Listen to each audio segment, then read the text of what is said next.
Transperineal freehand mpMRI targeted prostate biopsy under local anesthesia using ESAOTE platform, technique and initial oncological and functional outcomes. Multi-parametric MRI targeted biopsies are increasingly used in the diagnosis of prostate cancer. The biopsies can be performed using the transrectal or the transperineal route. To date, the vast majority of techniques reported are either transrectal or transperineal under general anesthesia.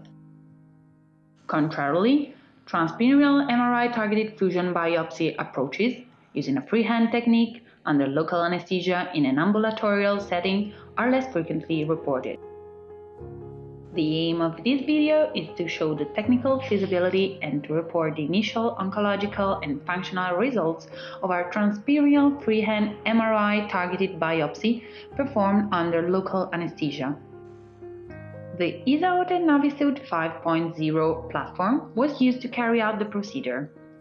At the beginning, MRI sequences of interest are selected and recorded, usually including axial T2 weighted, sagittal T2 weighted, and axial diffusion weighted images.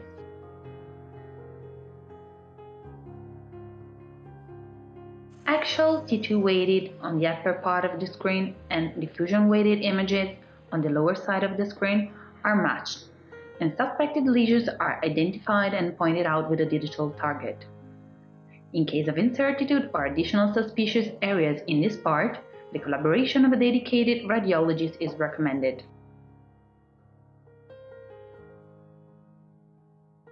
The target is then translated from the axial to the sagittal T2 weighted images to allow subsequent real-time transrectal ultrasound and MRI overlap. Positioning can be performed during or after imaging acquisition. The patient is placed on the dorsolithotomic position, and a local and periprostatic block with 10 cc of lidocaine 1% per lobe is performed under truss guidance. The gland is now visualized on the sagittal MR sequences on the right side and on the real-time truss images on the left side. The most delicate step of this procedure consists in the overlap of these two different images, which is currently known as fusion of images. The presence of the urethra allows the identification of the median plane. Once the overlap is well settled, the target is copied on the truss imaging and fusion is further stabilized through establishment of internal markers. Additional internal markers, such as calcification or cysts, can be used depending on the operator choice. 4 cores for each suspected prostatic area are taken, using a Bardmark core 16-gauge bioptic needle. Targeted samples are then followed by a systematic standard sampling.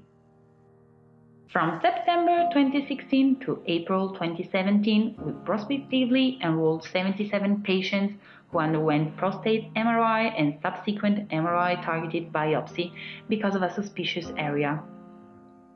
Functional outcomes were collected and then compared with another prospective cohort of 56 men undergoing standard transperineal 12-course prostate biopsy under local anesthesia. Men older than 80 years, patients with PSA levels over 20 or with a prior diagnosis of prostate cancer were excluded. Clinically significant prostate cancer was defined according to the START criteria. Clinically significant prostate cancer was found in 46 men, 59.7%. The detection rate for prostatic cancer of PRAS3 is of 14.3%, PRAS4 35.5%, PRAS5 81.8%. 22, 47.8% were found positive on the target only. However, if not performing systematic sampling, 8 clinically significant PCAs, 17.4%, would have been missed.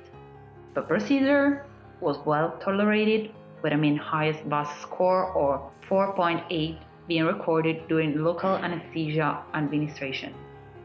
In each part of the procedure, no difference was found with standard transperineal biopsy. Mean procedural time was 19.7 minutes, which was significantly longer compared to standard transperineal biopsy due to imaging and target acquisition. Peri and post-procedural complications were low. No one had acute urinary retention within the following 40 days. Main complications were hematuria, being recorded in 57.1% of men with a mean duration of 10.9 plus or minus 11 days, and hematospermia, being recorded in 51.9% of men with a mean duration of 17.5 plus or minus 14.7 days.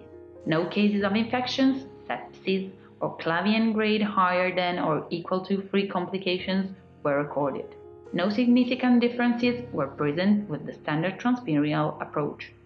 Transperineal freehand mpMRI targeted prostate biopsy under local anesthesia using ESAOTE platform allows high detection of clinically significant prostate cancer.